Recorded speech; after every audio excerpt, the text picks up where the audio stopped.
En los próximos minutos quiero compartir con ustedes una reflexión que Dios ha puesto en mi corazón. Y les decía que todo eso que hemos hablado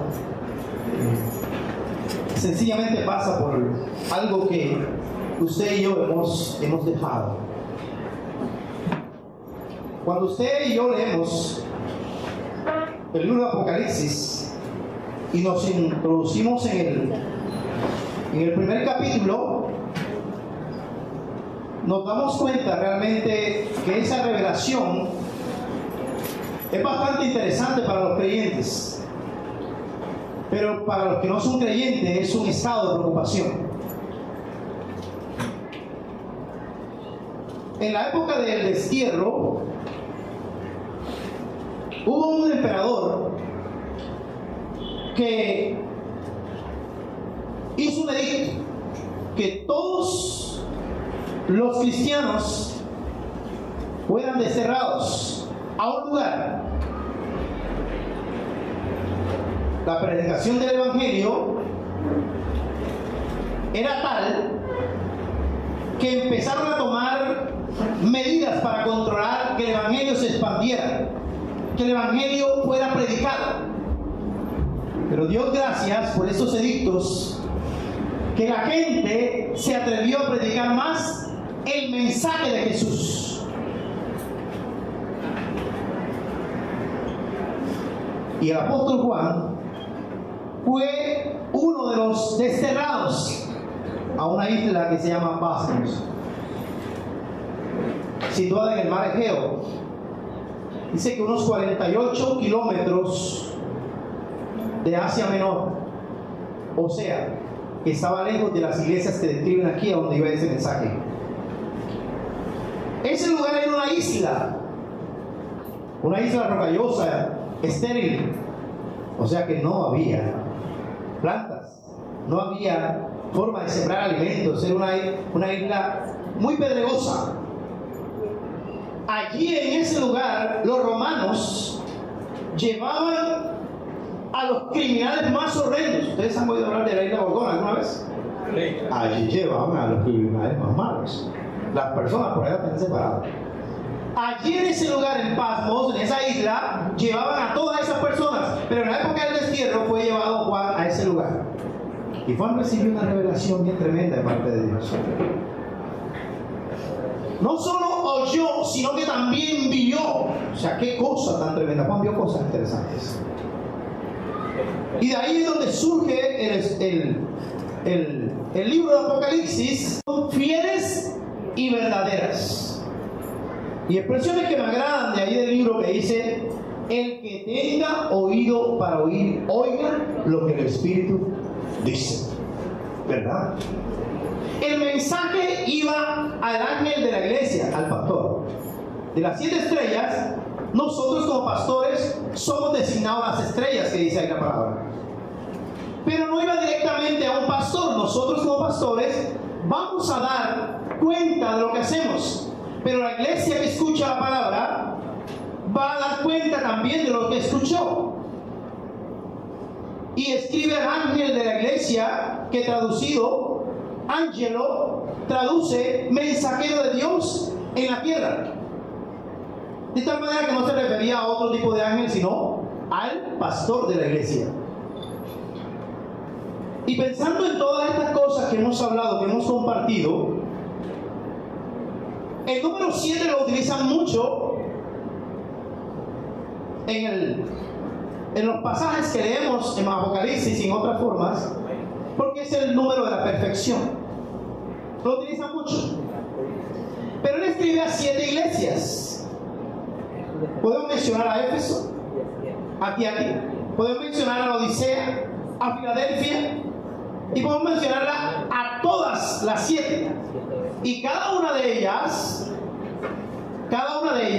tiene cosas interesantes, pero también tiene cosas tremendas.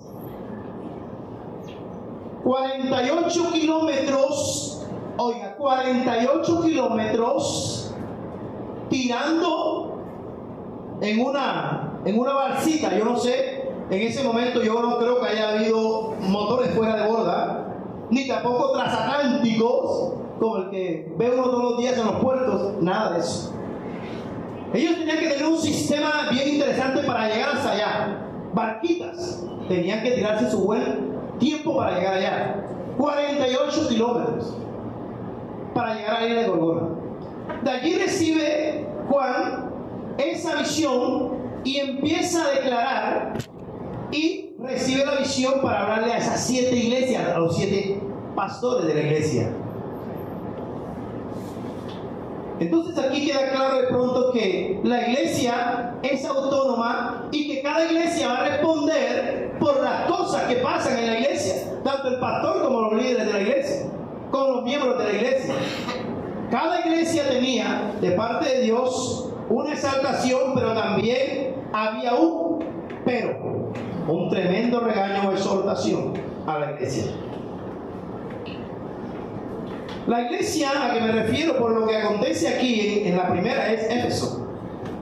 Escribe el ángel, el capítulo 2 de Apocalipsis, escribe el ángel de la iglesia en Éfeso, el que tiene las 7 estrellas en su diestra, el que anda en medio de los 7 candeleros de oro, dice esto: yo conozco tus obras y tu arduo trabajo y paciencia, y que no puedes soportar a los malos, y has probado a los que se dicen ser apóstoles y no lo son, y los has hallado mentirosos, y has sufrido y has tenido paciencia y has trabajado arduamente por amor de mí, de mi nombre, y no has desmayado.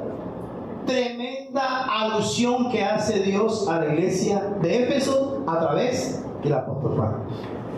Es posible que tú te identifiques aquí.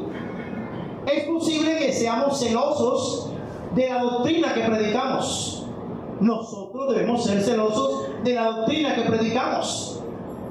Y hace poco en alguna clase hablamos del tema de cómo se descubría un falso profeta. La iglesia tiene que tener el discernimiento para mirar quién está llevando el mensaje equivocado o quién está llevando a la iglesia hacia un despeñadero a través de una falsa doctrina, porque así encontramos muchas.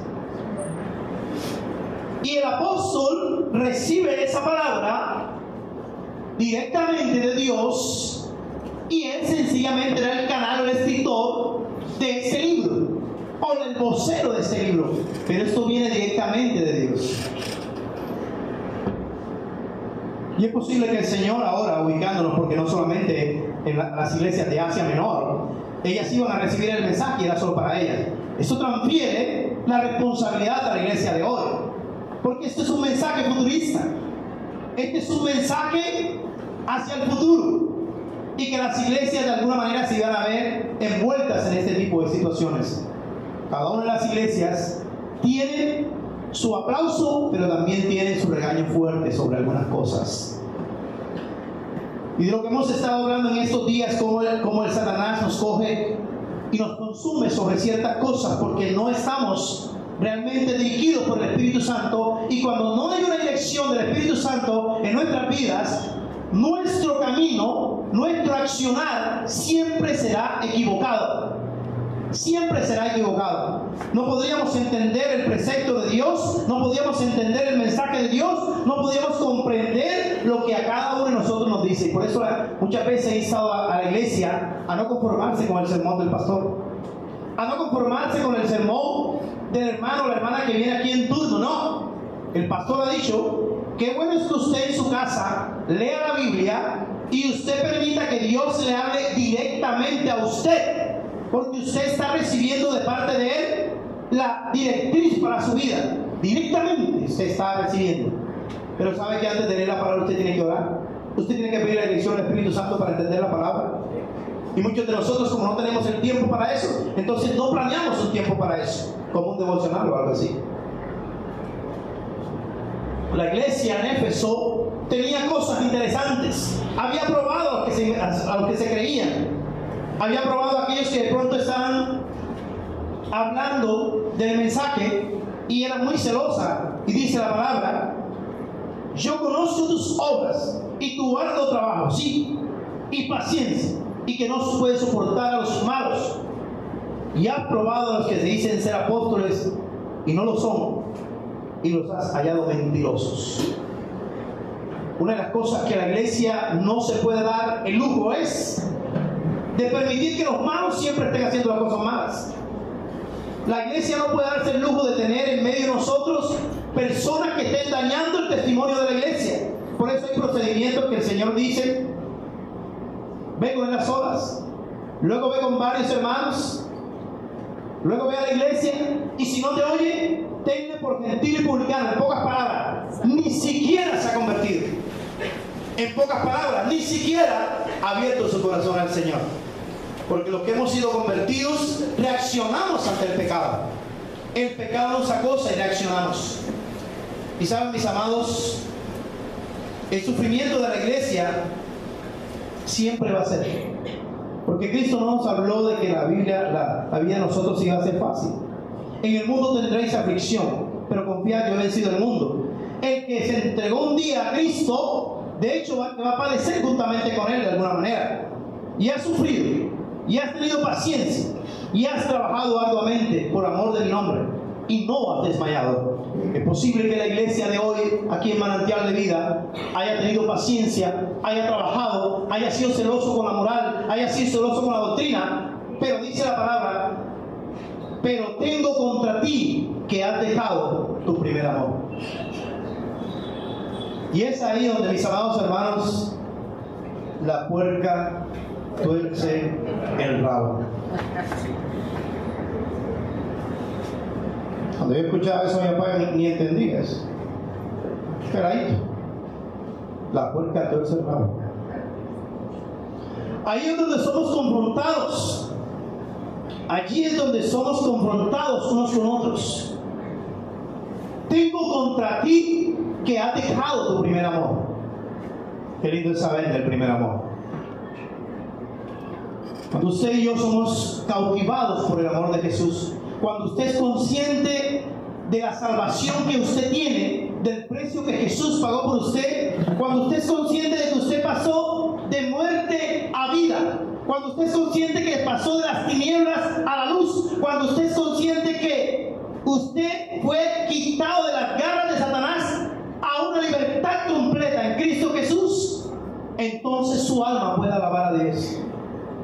Entonces su alma puede experimentar ese precioso amor de Dios. Cuando usted es consciente de que usted no era nada, y cuando Cristo llegó a su vida, Dios le dio un valor a usted a través de Jesucristo.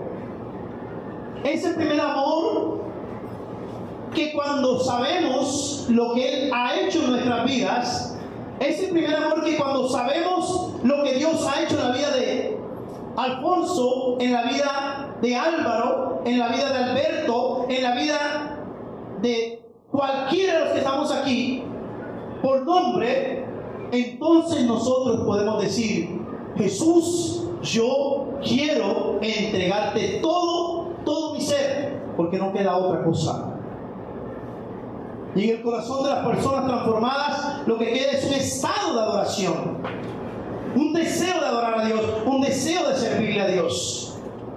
Y cuando le dice y confronta a esta iglesia: tengo contra ti que has dejado tu primer amor, está diciendo entonces: has dejado la pasión por mí, has dejado la pasión de leer la palabra, has dejado la pasión de orar, has dejado la pasión de hablarles a otros de mí, has dejado la pasión de congregarte y estar aquí. Por lo menos los que nos acostumbramos a venir solamente el domingo a ver qué pasa en la escuela dominical, los que no estamos en ningún programa en la iglesia porque no se nos asigna o algo así, has dejado ese amor que una vez transformó tu vida. La iglesia, si ha de crecer, tiene que volver al primer amor. Tiene que volver a lo que uno hacía cuando uno se convirtió al Señor. Mi primera Biblia me la acabé rápido. Yo hay cosas de mi vida que no digo. Pero mi primera Biblia me la acabé rápido, porque cuando yo me convertí al Señor, por donde yo estaba, donde yo vivía, hacía mucho razonamiento en ese tiempo. ¿Y sabe con qué leía? Con las velas. No sé si por eso me quedé ciego tan pronto. A los 40 me quedé un poco así. Pero yo ponía mi vela y me ponía a leer la Biblia, y por eso me he aprendido tantos pasajes en mi cabeza loca, porque la locura del Evangelio me llevó a eso. Ese primer amor de querer todos los días, todos los días, todos los días que había culto en la iglesia, eso era algo que jamás se me pasó, y jamás se me ha pasado, y jamás se me ha pasado, porque fue algo que yo le prometí en mi corazón a Dios cuando me transformó, cuando me cambió, cuando me dio una vida nueva. Mi esposa, ayer estábamos comiendo, y ella decía que si ella me hubiera conocido, estábamos un grupo de parejas comiendo anoche, y ella decía que si ella me había conocido antes, cuando yo estaba como estaba, ni me hubiera prestado atención. Claro, yo no era nada. Yo era un cabellón, vestía mal, zapatos raros y con una ropa rara. Ni un peso daba por mí esa señora que ahora dice que me ama. Pero quien se encargó de cambiar mi vida se llama Jesucristo. Y hoy, ese primer amor ahora se está volviendo más interesante, como el vino. Entre más añejo, más bueno es. El ejemplo de las bodas de Caná. El que tiene la experiencia del primer amor y lo mantiene, lo cultiva, el primer amor es como las plantas. Le he dicho a los chicos de aquí, a algunos le he dicho, si ustedes me consiguen aquí en los Caracoles una mata más bonita que esa que está ahí, muéstrenme al Señor. Yo le voy a dar 30,000 pesos a ustedes y me dicen dónde es. Muéstrenme al Señor que la cuida para preguntarle qué le echa para que se ponga más bonita que esa.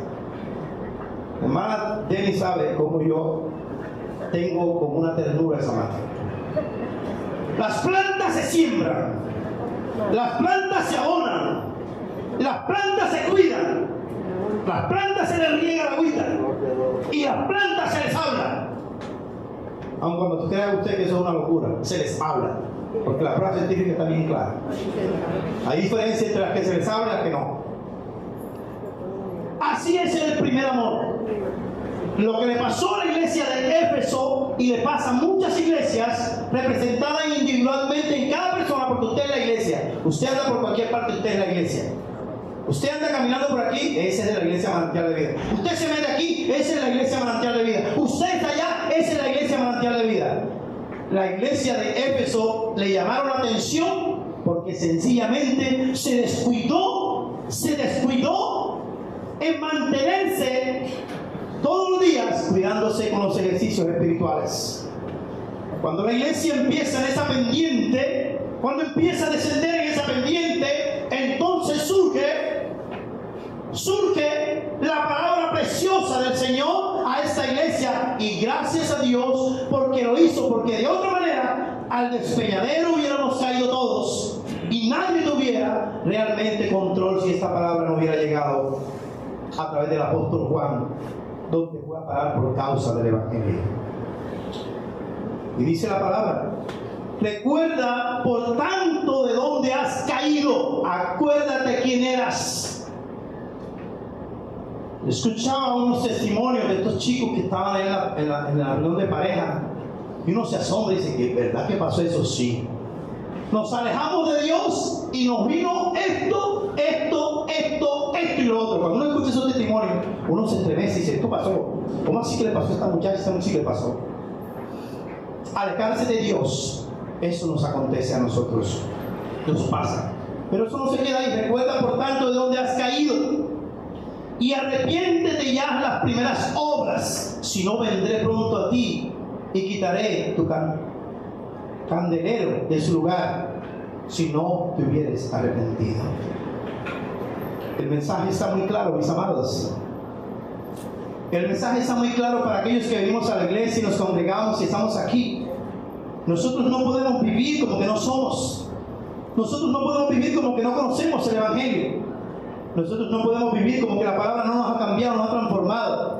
Cada día el cristiano tiene que recordar de dónde lo sacó el Señor, y tiene que recordar en lo que cayó, que tiene que arrepentirse. Arrepiéntete, dice la palabra, arrepiéntete y haz las primeras obras. ¿Por qué? Si no, vendré y quitaré la antorcha, quitaré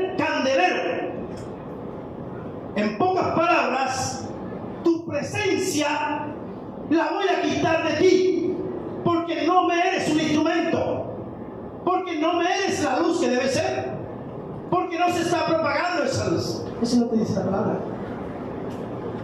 Esa capacidad que tenías, ese don que tenías para tocar, para predicar, ese don que tenías para enseñar, ese don que tenías para hablarles a otros, para exhortar a otros, lo has perdido. ¿Sabes por qué? Porque el Señor sencillamente te lo quitó. Porque tú dejaste su primer amor. Y el Señor dice: arrepiéntete y haz las primeras obras. Quiero terminar diciéndoles: el Señor no quiere que tú demores tanto tiempo. Hay personas que no vienen aquí a la iglesia y no asisten, y como si nada, como si nada. Yo quisiera tener más cuerpo, quisiera poder clonarme. ¿Cómo hace usted para estar aquí?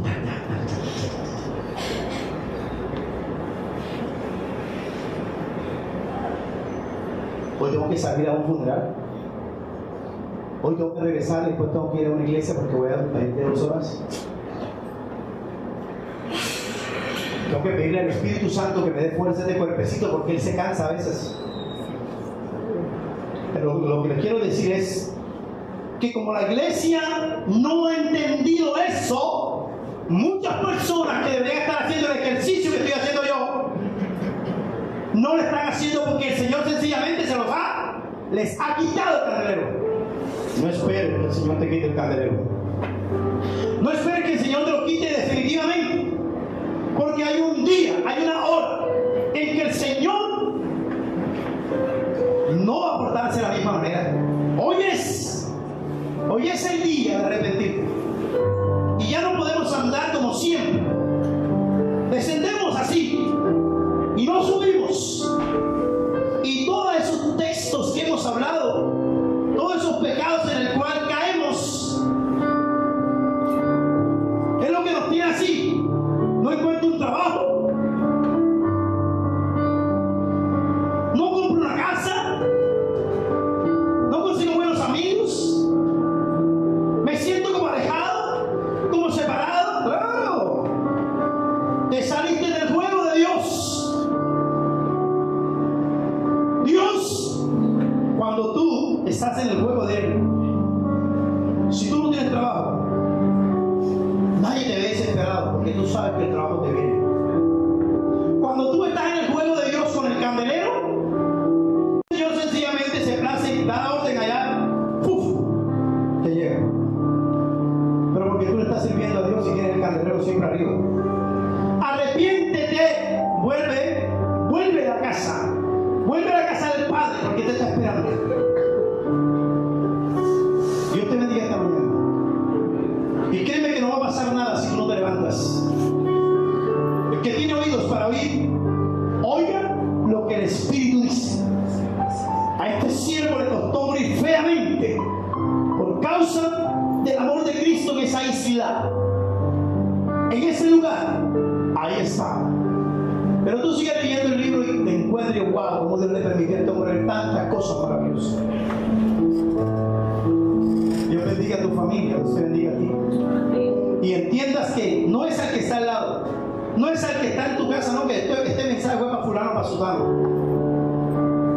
Ojo, revisa tu candelero. Revisa tu candelero. Porque el Señor es posible que te lo haya quitado. Y Él tiene para ti una oportunidad. Dice: arrepiéntete y haz las primeras obras. Sencillamente está dispuesto a cualquier hora del día, a cualquier hora de la noche, a darnos la libertad de Cristo Jesús.